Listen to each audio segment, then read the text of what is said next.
Hello दोस्तों, आप लोगों का स्वागत है मेरे यूट्यूब चैनल पर। और चलिए आज हम लोग जो है तो सेल स्क्रिप्टिंग का नेक्स्ट वीडियो स्टार्ट करने जा रहे हैं। तो दोस्तों, फर्स्ट वीडियो में जो है तो हमने देखा था इंट्रोडक्शन ऑफ सेल स्क्रिप्टिंग। और आज के लेक्चर पे जो हम बात करने वाले हैं वो हम ये बात करेंगे कि आप अगर एक नॉर्मल सी सेल स्क्रिप्ट लिखना चाहते हैं तो आप कैसे लिखेंगे, उसको एग्जीक्यूट कैसे करेंगे, क्या सिंटेक्स होता है, क्या चीज़ फॉलो करना है, वो चीज़ एकदम बेसिक सीखेंगे ताकि आप एकदम छोटी से छोटी जो है तो शेल स्क्रिप्ट रन कर सकें, एग्जीक्यूट कर सकें। चलिए तो स्टार्ट करता हूँ। यहाँ पर कुछ मैं इंस्ट्रक्शन लिख रहा हूँ जो कि आपको माइंड पे रखना है, बहुत इंपॉर्टेंट होते हैं वो। पहला इंस्ट्रक्शन जो ये है कि वो आप कोई भी फॉर्मेट यूज कर सकते हो। We can use any format of file, any extension लिख देता हूं मैं, ऑफ फाइल। ठीक है, आप फाइल के लिए कोई भी एक्सटेंशन यूज कर सकते हैं, कोई दिक्कत नहीं है। चलिए, रूल नंबर सेकेंड पर जो मैं बात कर रहा हूं वो क्या कर रहा हूं, आपको ऑलवेज परमिशन असाइन करवाना है एग्जीक्यूट की, ऑलवेज। क्योंकि जब आप फाइल बनाते हैं तो उसमें एग्जीक्यूट की परमिशन नहीं रहती, इसलिए वो एग्जीक्यूट नहीं होगी। ठीक है, ये चीज आप अभी प्रैक्टिकल में देखेंगे। Always use assign permission to execute. ठीक है, एग्जीक्यूट की परमिशन आपको असाइन करना है।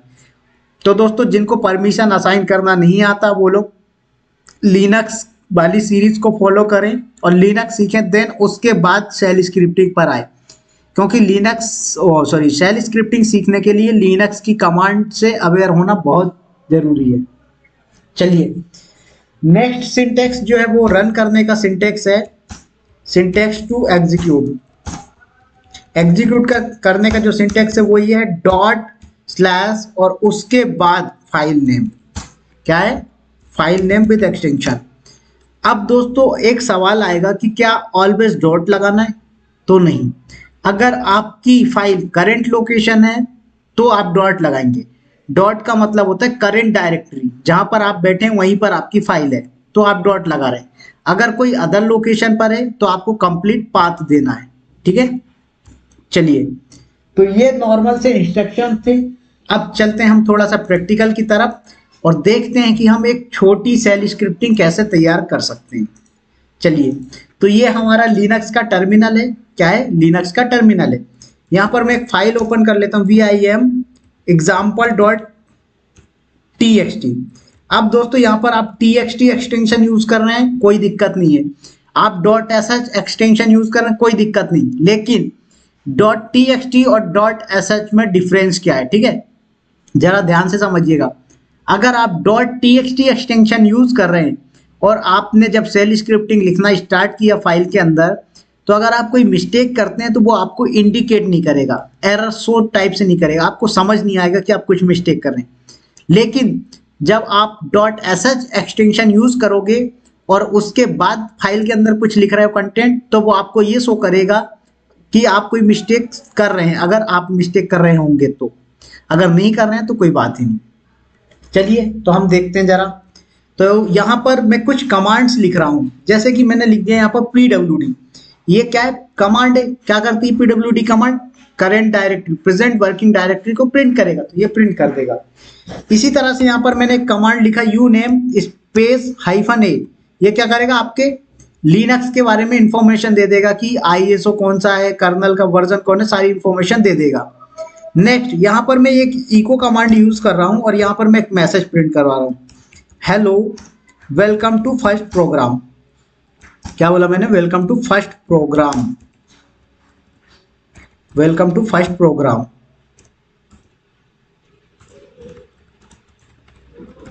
वेलकम टू क्लास लिख देता हूं। ठीक है, प्रोग्राम नहीं लिखता हूं मैं। अब इसको लिख तो लिया आपने, अब इसको सेव करेंगे और बाहर आएंगे। क्या करेंगे? आप सेव करेंगे और बाहर आ जाएंगे। तो सेव करने का तरीका उम्मीद करता हूँ सबको मालूम होगा, क्योंकि vim यूज करना आता होगा। चलिए, मैं सेव करके बाहर आ गया।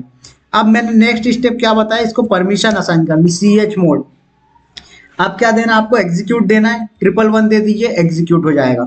या फिर सिर्फ एग्जीक्यूट देना प्लस एक्स लगा दो, क्या कर दो सिर्फ एक्स लगा दो तो सभी को एग्जीक्यूट की परमिशन मिल जाएगी। देन उसके बाद फाइल का नेम भी लिखना पड़ेगा, तो एग्जाम्पल डॉट txt। अब इसको एग्जीक्यूट करिए, क्या करिए इसको एग्जीक्यूट। तो मैंने क्या बोला, अभी करंट लोकेशन पर है आपका एग्जाम्पल डॉट txt, तो मैं डॉट लगाऊंगा स्लैश, उसके बाद अपनी फाइल का नेम लिखेंगे तो एग्जाम्पल डॉट txt। तो आप देख सकते हैं ये बता रहा है करंट लोकेशन क्या आया स्लैश रूट, और इन्फॉर्मेशन क्या आई ये पूरी आई लिनक्स सुनील, और उसके बाद इसने ये भी बता दिया कि CentOS 8 यूज कर रहे हैं आप, और डेट GNU यूज कर रहे हैं, ठीक है। और उसके बाद आपने इको यूज किया तो इसने क्या किया मैसेज भी प्रिंट कर दिया। तो ये छोटा सा क्या था सिंटेक्स था अभी, लेकिन मैं इसको डिलीट कर रहा हूँ rm-rvf और example.sh, मैंने इसको डिलीट कर दिया। अब यहाँ पर जरा ध्यान से देखिएगा, मैं एक फाइल बना रहा हूँ SSH करके, ठीक है, सॉरी .sh एक्सटेंशन करके। तो मैंने vim किया, मैंने फाइल का नाम लिया example.sh लिया मैंने, ठीक है। अब इसके अंदर जाते हैं हम कुछ लिखते हैं, सपोज मैंने लिखा pwd, तो देख रहे हैं कलरफुल आ रहा है, क्या हो रहा है कलरफुल आ रहा है, क्यों, क्योंकि अब हमने .sh एक्सटेंशन यूज किया है। अब उसके बाद यहाँ पर आप लिखो uname -a, उसके बाद आप लिख रहे हैं यहाँ पर echo, और यहाँ पर आप लिख रहे हैं सपोज दैट विवेक, चलो मैं लिख देता हूँ वेलकम टू क्लास, ये लिखा आपने, एंटर हिट करिए, देखिए तो अभी क्या हो रहा है, ये भी येलो में आ रहा है, ये भी येलो में आ रहा है, मतलब क्लियर है। लेकिन अब अगर आप यहाँ पर क्या करते हैं, एक क्वेट लगाना भूल जाते हैं, और सॉरी एक काम करता हूँ मैं इसको थोड़ा सा चेंजेस कर लेता हूँ, और यहाँ पर जो है तो मैं ई को यहीं पर लिख लेता हूँ। क्या करते हैं हम ई को यहीं पर लिखना स्टार्ट करते हैं, वेलकम टू आवर क्लास। देखिए ये अभी सही आया। अब यहाँ पर लिखिए uname -a, क्लियर। तो ये क्या हो रहा है, सही एकदम जा रहा है। लेकिन अगर आप कोई मिस्टेक करोगे तो क्या होगा, आपको एरर देखने को मिलेगा। कैसे, देखो सपोज यहाँ पर आप इतना लिखो और यहाँ पर लिख दो uname, देख रहे हैं क्या हुआ, ये पहले बाइट में आ रहा है जब आप सही लिख रहे हो, जब गलत लिख रहा है तो क्या हो रहा है, ये उसी कलर में आ रहा है। तो आपको ये समझना है कि ये आपने मिस्टेक किया है। देखेंगे आप जरा uname -a, देख रहे हैं आपने सही लिखा तो कलर वाइट आ रहा है, लेकिन आप मिस्टेक करोगे तो ये इस कलर में ले रहा है। तो ये समझ आ जाएगा आपको जब आप .sh एक्सटेंशन यूज कर रहे हैं। चलिए इसी तरह से आप बोल रहे हो कि mkdir करके एक डायरेक्टरी बनाना चाहते हो, मैंने बोला नितेश डॉट, चलो नितेश नहीं, मैं काम करता हूँ नीरज डॉट, नहीं नीरज ले लेता हूँ, नीरज, ठीक है, नीरज नाम की एक डायरेक्टरी बना लेते हैं। और मैं इसको क्या करता हूँ, सेव करके बाहर आ जाता हूँ। मैं एक काम करता हूँ, इसको लोकेशन गलत दे दिया मैंने, तो मैं इसको लोकेशन भी दे देता हूँ, वहाँ पर स्लैश रूट के अंदर बना देना भाई, ठीक है। सेव करिए, बाहर आ जाइए। अब जरा देखिए इसको एग्जीक्यूट करने की विदाउट परमिशन असाइन के, विदाउट परमिशन असाइन किए लिखने की कोशिश करेंगे आप, नहीं चलेगा। क्या बोल रहा है, परमिशन डिनाइड। तो इसको परमिशन असाइन करना बहुत जरूरी। कौन सी, एग्जीक्यूट की। तो मैंने दिया x, चलो इस बार मैं क्या करता हूँ 111 दे देता हूँ, और फाइल का नेम क्या है, एग्जाम्पल डॉट, ओ सॉरी डॉट पहले ही लगा दिया मैंने, example.sh। अब इसको रन करिए जरा ./example.sh, देखिए चल गया। अगर आप यहाँ पर ls करोगे, सॉरी कौन सी कमांड एग्जीक्यूट होगी, अगर मैं यहाँ पर ls करता हूँ तो देखिए यहाँ पर नीरज नाम की एक फाइल बन गई होगी, और सॉरी हमने लोकेशन क्या दिया था, रूट दिया था स्लैश, तो ls कर लो स्लैश रूट को, तो यहाँ पर आप देखेंगे बन गई होगी, ये देख सकते हैं आप, ये नीरज नाम की एक डायरेक्टरी बन गई। तो दोस्तों इस तरह से आप मल्टीपल कमांड्स को एक ही बार में एग्जीक्यूट करवा सकते हैं शेल स्क्रिप्टिंग में। चलिए ये तो अभी एक छोटा सा एग्जांपल था, अब इसमें थोड़ा सा एडवांस में चलते हैं। हम लोग क्या करते हैं, थोड़ा सा एडवांस में चलते हैं। सपोज दैट एक शीवैंग करके क्वेश्चन होता है कि ये शी बैंक क्या होता है। तो इसको देखते हैं हम जरा। तो मैं फाइल को ओपन कर लेता हूं, ठीक है। अब यहां पर देखिएगा आप क्या कर रहा हूं, मैं इसको इंसर्ट मोड पे जा रहा हूं। तो अभी ये बाय डिफॉल्ट किस पे चल रहा था, बैश शेल में चल रहा था, लेकिन मैं चाहता हूं कि इसको पाइथन का सेल देना है। क्या करना है, पाइथन का सेल। तो एक काम करता हूं, मैं यहाँ पर एक और टर्मिनल को ओपन कर लेता हूं।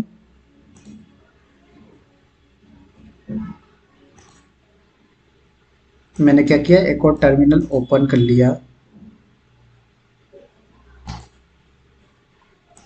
सॉरी, ये यहाँ पर ओपन नहीं हो रहा है, मुझे अलग से ओपन करना पड़ेगा, जीनोम हाइफन टर्मिनल। तो देखिए मैंने एक और टर्मिनल ओपन कर लिया। अब यहाँ पर देखिएगा, सबसे पहले तो आपको बाइनरीज देखनी है कि वो आप जिस सेल को यूज कर रहे हो वो उस सेल की बाइनरीज कहाँ पर है।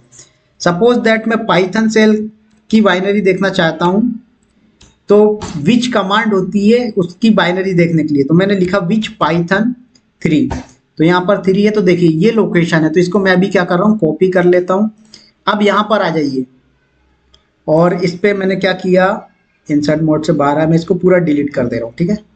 क्या किया मैंने, सब कुछ डिलीट कर दिया। अब इंसर्ट मोड में आता हूँ मैं, और मैं यहाँ पर लिखता हूँ प्रिंट, सॉरी मैंने क्या लिखा, प्रिंट। तो पाइथन सभी लोग पढ़ रहे हैं तो अच्छी बात है, नहीं पढ़ रहे तो कोई बात नहीं, ठीक है। मैंने प्रिंट लिखा वेलकम टू आवर क्लास। देखिए ये मैंने लिख दिया। अब इसको मुझे एग्जीक्यूट करवाना है। क्या करवाना है, एग्जीक्यूट। तो इसको सेव करिए, क्या करिए, इसको सेव करिए और अब एग्जीक्यूट करिए जरा।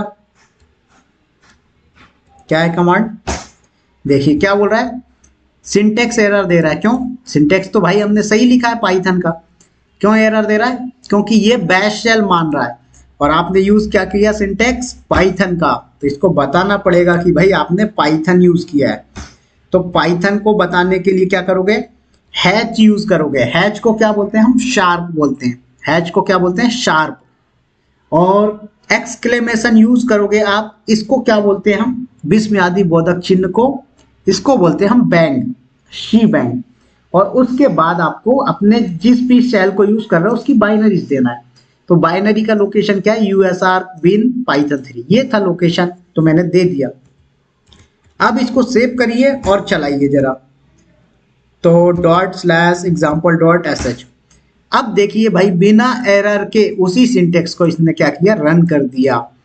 तो इसलिए हम लोग क्या यूज करते हैं, क्या यूज करते हैं आप लोग, शी बैंग यूज करते हैं। अब दोस्तों ये हैच जो है ना, ये कमेंट भी है, शेल स्क्रिप्टिंग में कमेंट भी है। तो कमेंट का टॉपिक अलग से बताऊंगा, तब क्लियर करूंगा, तो अभी उस पर ध्यान मत दीजिएगा। अभी सिर्फ ये इतना सिंटेक्स समझो आप कि आपको ये सिंटेक्स तो यूज करना ही है, हैच और एक्सक्लेमेशन। देन उसके बाद बाइनरी देना है जो भी आप सेल यूज कर रहे हैं। कोई के सेल यूज करेगा, कोई एसएस सेल यूज करेगा, कोई बैश सेल यूज करेगा, कोई पाइथन सेल यूज करेगा। तो आपको इस तरह से लोकेशन देना है, तभी आपका करेक्ट सेल जो सिंटेक्स से करेक्ट मान के चलेगा वो, अदरवाइज वो आपको इसी तरह से एरर देगा। चलिए, तो दोस्तों उम्मीद करता हूं कि ये आपको समझ आ गया होगा कि मैं कैसे छोटा सा प्रोग्राम लिखकर स्क्रिप्ट को एग्जीक्यूट करवा सकता हूं और कैसे आप अपने सेल को, शी बैंक को चेंज कर सकते हैं। क्लियर। तो दोस्तों ये था सेकंड लेक्चर शेल स्क्रिप्टिंग का। नेक्स्ट लेक्चर हम स्टार्ट करेंगे जल्दी। तो चलिए फिर मिलते हैं नेक्स्ट लेक्चर पर, तब तक के लिए दोस्तों बाय बाय।